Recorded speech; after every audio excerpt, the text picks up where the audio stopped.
আকাশবাণী গুৱাহাটী কথা শিল্প এই অনুষ্ঠানত প্ৰচাৰ কৰি থকা হৈছে ডক্টৰ ৰুবুল মাউতৰ মোৰো এটা সপোন আছে গ্ৰন্থখনিৰ ধাৰাবাহিক পাঠ ঝুনা কংকন ভূঞাৰ প্ৰযোজনা ইন্দ্ৰজিৎ দাসৰ আজি এয়া নৱম খণ্ড মোৰো এটা সপোন আছে।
ক'বলৈ পাহৰিছিলোঁৱেই, মোৰ হায়াৰ ছেকেণ্ডেৰীৰ ফাইনেল পৰীক্ষাৰ ৰিজাল্ট মনে বিচৰাৰ ধৰণে ভাল নহ'ল।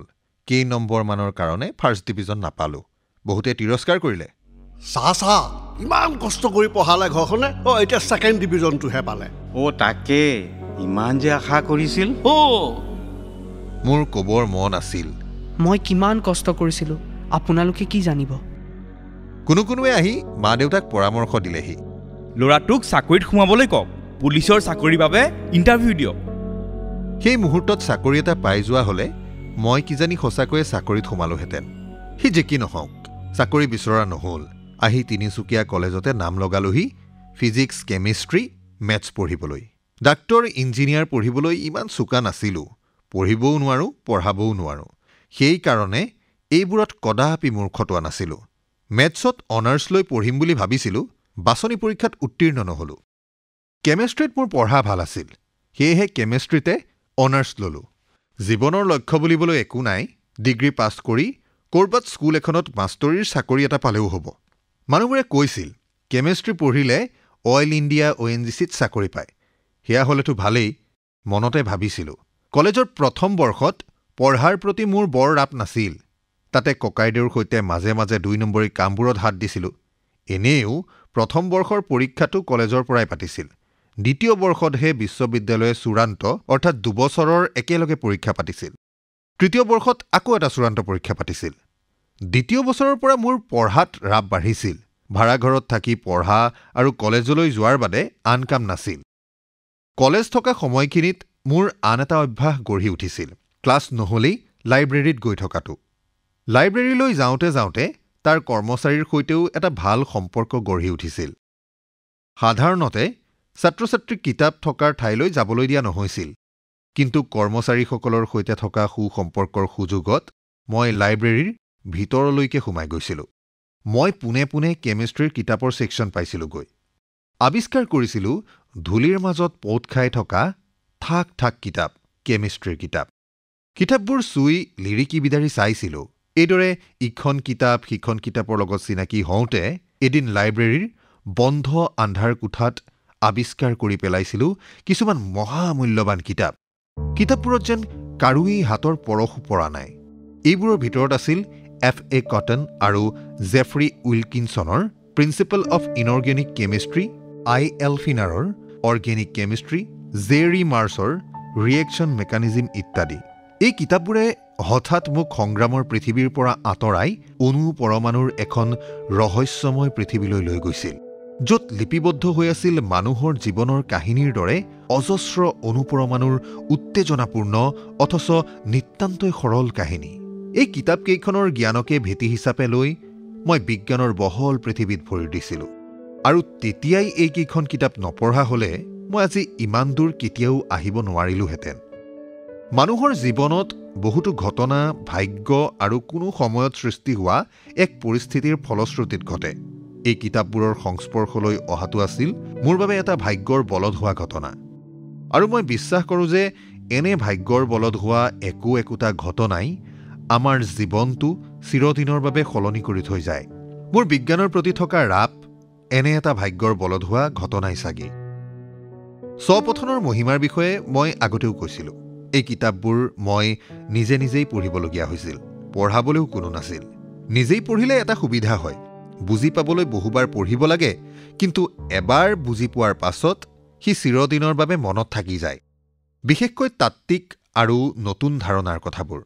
কিন্তু ইমানবোৰ কিতাপ নিজে পঢ়াৰ স্বত্তেও অৰ্গেনিক কেমিষ্ট্ৰিৰ টিউচন ল'ব লগা হৈছিল, কাৰণ লগৰবোৰে লৈছিল আৰু মই পিছ পৰি যাম বুলি সিহঁতৰ লগতে ময়ো টিউচনত ধৰিছিলোঁ।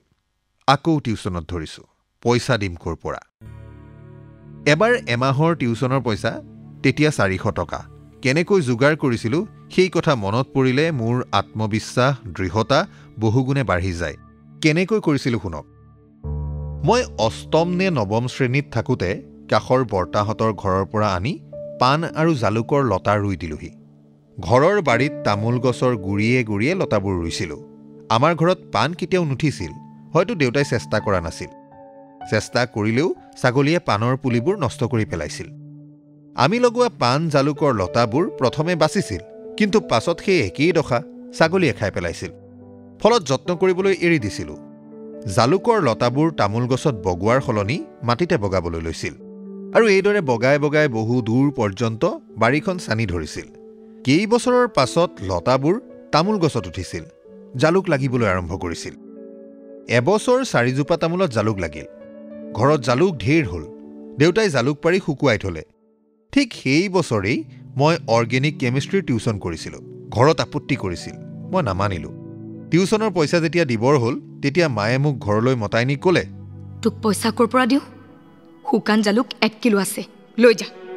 তিনিচুকীয়াত বিক্ৰী কৰিব পাৰিলে টিউচনৰ পইচা দিবি। মোৰ উপায় নাছিল। জালুকখিনি নি মই থকা ভাড়াঘৰৰ ওচৰৰ বিহাৰী সম্প্ৰদায়ৰ দোকানী এজনক বেচিছিলোঁ। কিমান পইচা পাইছিলোঁ মনত নাই, কিন্তু সেই বছৰ জালুকৰ দাম উঠিছিল আৰু এনেকৈয়ে 5-6 বছৰৰ আগতে মই নিজ হাতেৰে ৰোৱা জালুক বেচি টিউচনৰ পইচা দিছিলোঁ। আন এটা ঘটনা মনত পৰে, যাৰ বাবে মোৰ তেতিয়া বেছ অনুশোচনাও হৈছিল। আমি থকা ভাড়াঘৰৰ এজন আৱাসী প্ৰিয়দাৰ ৰুমৰ 60 ৱাটৰ বাল্ব এটা হেৰাল। কোনে নিলে? ঘটনাটো ঘটিল এনেকৈ। এদিন প্ৰিয়দা কৰবালৈ ওলাই গৈছিল। যাবৰ পৰত প্ৰিয়দাই ৰুমৰ চাবি ভাড়াঘৰৰ আন এজন আৱাসী মৃদুলদাৰ হাতত দি থৈ গৈছিল।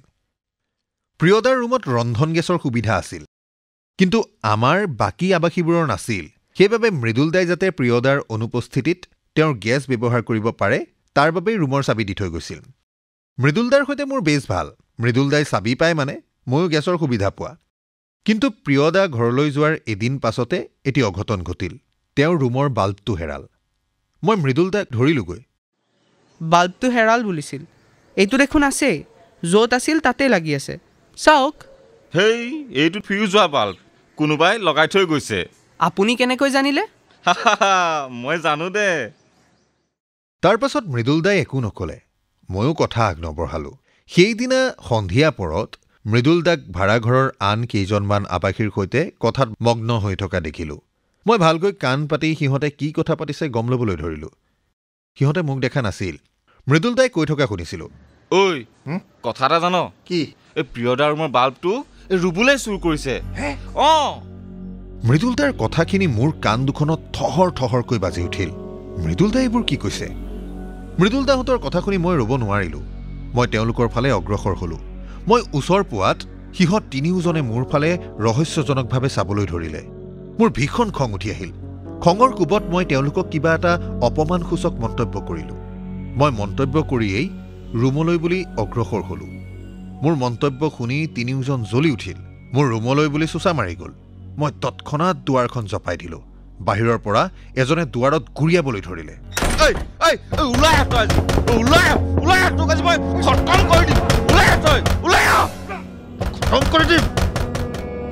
তিনিওজনৰ গৰ্জন শুনি মই ভয়ত পেপুৱা লাগিলোঁ। ভয়তে ফেকুৰি ফেকুৰি কান্দিবলৈ ধৰিলোঁ। মোৰ কান্দোন শুনি অলপ পৰৰ পাছত সিহঁত আঁতৰি গ'ল। সেইদিনা ৰাতিলৈ মই মৃদুল দালৈ বুলি এখন চিঠি লিখিলোঁ। চিঠিখনৰ সাৰমৰ্ম হ'ল, মই প্ৰিয়দাৰ ৰুমৰ বাল্বটো চুৰ কৰা নাই। মোক মিছাতে সন্দেহ কৰা হৈছে।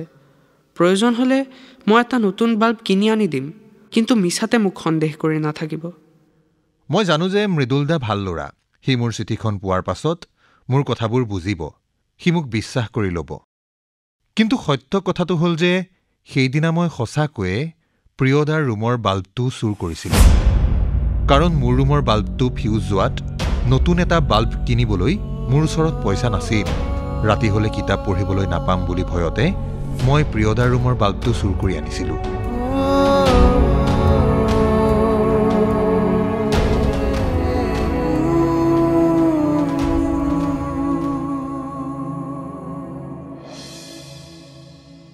ছেকেণ্ড ইয়েৰৰ ফাইনেল পৰীক্ষা দি ঘৰলৈ গ'লোঁ। 3 মাহ কলেজ বন্ধ থাকিব। এই সময়খিনি অপব্যয় নকৰিবলৈ মই 2টা সিদ্ধান্ত ল'লোঁ। প্ৰথম, ঘৰত কিতাপ আনি 3rd ইয়েৰৰ বাবে পঢ়া শুনা কৰিম। দ্বিতীয়, মই পঢ়ি যোৱা হাইস্কুলখনত গৈ পাঠদান কৰিম, কাৰণ স্কুলত তেতিয়াও বিজ্ঞানৰ শিক্ষক নাছিল। ঘৰতে কিতাপ আনি পঢ়িম বুলি ক'লত মায়ে ক'লে, কিতাপ কিনিবলৈ হ'লে পইচা নাই দেই, ডাঙৰ হলি, এতিয়া নিজে নিজে গোটাই ল'বি। বিমূৰত পৰিলোঁ। ঘৰতে পঢ়িবলৈ কিতাপ লাগে। এটা বুদ্ধি খেলালে। মই আগতে কৈছিলোঁ যে আমাৰ এনাই মানে মাৰ মাক সৰু মোমাই আৰু মাহীক লৈ শিৱসাগৰৰ পৰা দ পথাৰলৈ গুচি আহিছিল। কিন্তু পাছত এনাই দ পথাৰত তিষ্ঠি থাকিব নোৱাৰি শিৱসাগৰত থাকি অহা ডাঙৰ মোমাইৰ ওচৰলৈ গ'ল। সৰু মাহীক দ পথাৰত থাকোঁতেই বিয়া দিলে। সৰু মোমায়ো শিৱসাগৰলৈ গ'লগৈ। যোৱাৰ 2 বছৰমানৰ পাছতে এনাই ঢুকাল। মামা 2জন বেলেগ বেলেগ হ'ল। নিজৰ নিজৰ ল'ৰা-ছোৱালীৰে পৰিয়াল পাতিলে। মই জীৱনত কেতিয়াও শিৱসাগৰৰ মোমাইৰ ঘৰলৈ গৈ পোৱা নাছিলোঁ। কেৱল মা, দেউতা আৰু ককাইদেউ গৈছিল, এবাৰ নে 2বাৰ। মোমাইহঁতো আমাৰ ঘৰলৈ অহা মনত নপৰে। দ পথাৰত থাকোঁতে আহিছিল, কিন্তু শিৱসাগৰলৈ গুচি যোৱাৰ পাছত কেতিয়াও উভতি অহা নাছিল। বিশেষকৈ ডাঙৰ মোমাইক মই জীৱনত কেতিয়াও দেখা মনত নাছিল। শুনিছিলোঁ ডাঙৰ মোমাইৰ হেনো ব্যৱসায়, ঢেৰ টকা পইচা, মদৰ মহল আছিল, অটো ৰিক্সা আছিল কেইখনমান, আৰু এবাৰ গাড়ী এখন কিনিবলৈ লোৱা বুলি শুনিছিলোঁ। দেউতাই ডাঙৰ মোমাইক লৈ বিৰাট গৌৰৱ কৰিছিল। গাঁৱৰ মানুহৰ আগত কৈছিল, মোৰ খোলশালীটো এনেকুৱাহে তেনেকুৱাহে। মোৰ যদি সঠিককৈ মনত আছে তেন্তে দেউতাহঁত শেষবাৰ শিৱসাগৰলৈ গৈছিল মই 8ম শ্ৰেণীত থাকোঁতে। ককাইদেউ গৈছিল। ককাইদেউক জোতা আৰু লং পেণ্ট চাৰ্ট কিনি দিছিল মোমায়ে। সিহঁত ঘূৰি আহিলত ময়ো পিন্ধিছিলোঁ ককাইক দিয়া লং পেণ্ট চাৰ্ট। মায়ে কথাই কথাই কৈছিল, ভালকৈ পঢ়, তোক ডাঙৰ মোমাইৰ ওচৰলৈ পঢ়িবলৈ পঠিয়াম। তেনে মুহূৰ্তবোৰত মই আনন্দত মতলীয়া হৈ পৰিছিলোঁ। ধৰি লৈছিলোঁ মোমাইৰ ঘৰলৈ গ'লে টকা পইচা কাপোৰে কানিয়ে উভৈনদী হ'ব এক স্বাচ্ছন্দ্যপূৰ্ণ জীৱন। সুবিধা পালেই মোমাইৰ ঘৰলৈ যাবলৈ প্ৰস্তুত আছিলোঁ।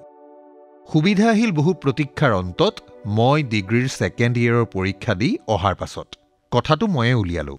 মা, ডাঙৰ মোমাইৰ ঘৰলৈ যাওঁ। কিতাপ 2খনমান কিনিবলৈ পইচা দিয়েই কিজানি।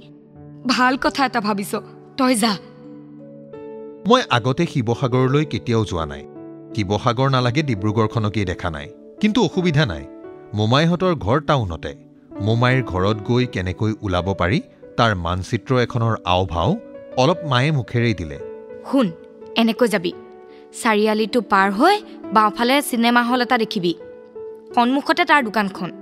সি দোকানত নাথাকিলে ৰিক্সা এখন ল'বি, কবি লক্ষ্মীনগৰ। মোমাইৰ ঘৰ পালোহি। ডাঙৰ মোমাই সৰু মোমাই 2জন ওচৰা ওচৰিকৈ থাকে। মই 2-3 দিনমান থাকিলোঁ। মনত আছে, এদিন ৰাতি ভাত খোৱাৰ পৰত ডাঙৰ মোমায়ে সুধিছিল, সৰুদৌ, ঘৰত গৰু কেইটা আছে? মই সঠিককৈ নাজানো বুলি ক'লোঁ। মোমাই নাৰাজ হৈ উঠিল। তই ঘৰত গৰু কেইটা আছে সেইখিনি কথাও নাজান? মোক তিৰস্কাৰ কৰিলে। মামীদেৱে বোলে, ইমান সাধাৰণ কথাতে ল'ৰাটোক কিয় খং কৰিছে? কিয় নকৰিম? ই গাঁৱৰ ল'ৰা। গাঁৱৰ মাক বাপেকে খেতি কৰি পঢ়ুৱাইছে। ই এতিয়া গাঁৱৰ কথা পাহৰি গ'লে হ'ব নেকি? ক'তনো পাহৰিলে? ঘৰত গৰু কেইটা আছে সেইটোহে ক'ব পৰা নাই। একেই কথা।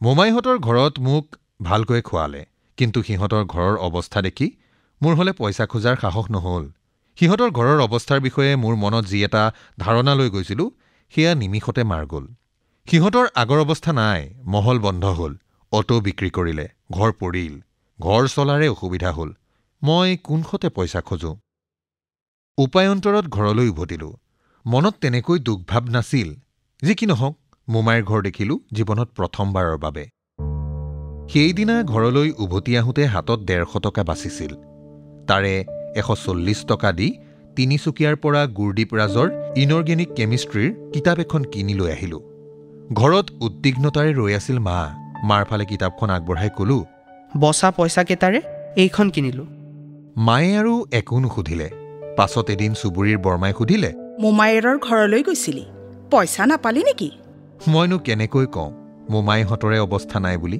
দেউতাই যে মানুহৰ আগত জহাই ফুৰে সিহঁত ধনী বুলি মোক কিতাপ লাগেই নহলে গৰম বন্ধৰ 3 মাহ এনেয়ে যাব কেৱল খেতি কৰিলেই পথাৰত গৰুৰ পিছে পিছে ঘূৰি ফুৰিলেই নহয় কিতাপ পঢ়িবও লাগিব ডিগ্ৰীৰ 3য় বৰ্ষৰ বাবে নিজকে সম্পূৰ্ণভাৱে প্ৰস্তুত কৰি তুলিব লাগিব মায়ে ক'লে মঙ্গলবৰীয়া বজাৰত মোৰ মূৰটোকে বেচ গৈ যা মঙ্গলবৰীয়া বজাৰত দেউতাই পটকৈ এটা সমিধান দিলে দেউতাই হেনো মোৰ হায়াৰ ছেকেণ্ডেৰীৰ কিতাপখিনি নি কৈলাশপুৰৰ মঙ্গলবৰীয়া বজাৰত বিক্ৰী কৰিবগৈ দেউতাৰ কথা শুন এইটো অঞ্চলত সায়েন্সৰ কিতাপ আৰু কাৰো ঘৰত নাই আৰু কতো পাবলৈও নাই গতিকে বিক্ৰী হ'বই দেউতাই ধেমালি কৰা নাছিল কথামতেই কাম এদিন চেকা লগা চুৰিয়া এখন পিন্ধি মূৰত গামোচা বান্ধি দেউতা সঁচাকৈ ওলাল কিতাপ বিক্ৰী কৰিবলৈ দেউতাৰ স্পৃহা দেখি মায়ে প্ৰথমতে খেককৈ হাঁহিলে তাৰ পাছত দবিয়াই ক'লে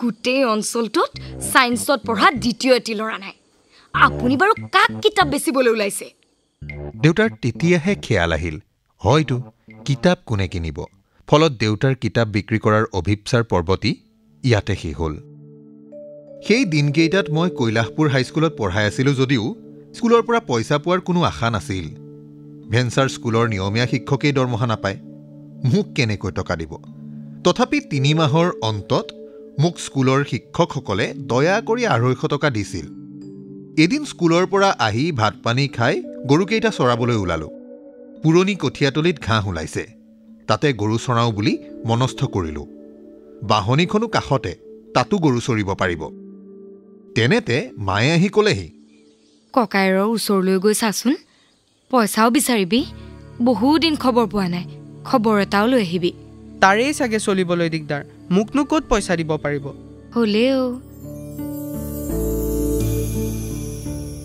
কথা শিল্প অনুষ্ঠানটিত শ্ৰোতাসকলে ডক্টৰ ৰুবুল মাউতৰ মোৰো এটা সপোন আছে গ্ৰন্থখনিৰ ধাৰাবাহিক পাঠৰ 9ম খণ্ডটি শুনিলে পাঠ আগবঢ়ালে ঝুনা কংকন ভূঞাই বিভিন্ন চৰিত্ৰত অভিনয় কৰিলে দেউতা ইন্দ্ৰজিৎ দাস মা ৰুজি মুদৈ কিশোৰ ৰুবুল মাউত অনুব্ৰত বৰঠাকুৰ বৰ্মা ময়ূৰী দত্ত মামা সীমান্ত বাৰ্মা মামী পৰিণীতা শইকীয়া মৃদুল দা দেৱাশিষ কাঠকটীয়া আৰু গাঁৱৰ লোক নীল কাশ্যপ ধনজিৎ বড়ো আৰু নেকিব আহমেদ শীৰ্ষগীতৰ কথা ইউৰেকা কাকতিৰ সুৰ বৰষা বৰাৰ কণ্ঠ সুকন্যা কাশ্যপ মহন্তৰ সংগীত মনদীপ আৰু মনমিত মহন্তৰ প্ৰযোজনা ইন্দ্ৰজিৎ দাসৰ মোৰো এটা সপোন আছে গ্ৰন্থখনিৰ ধাৰাবাহিক পাঠৰ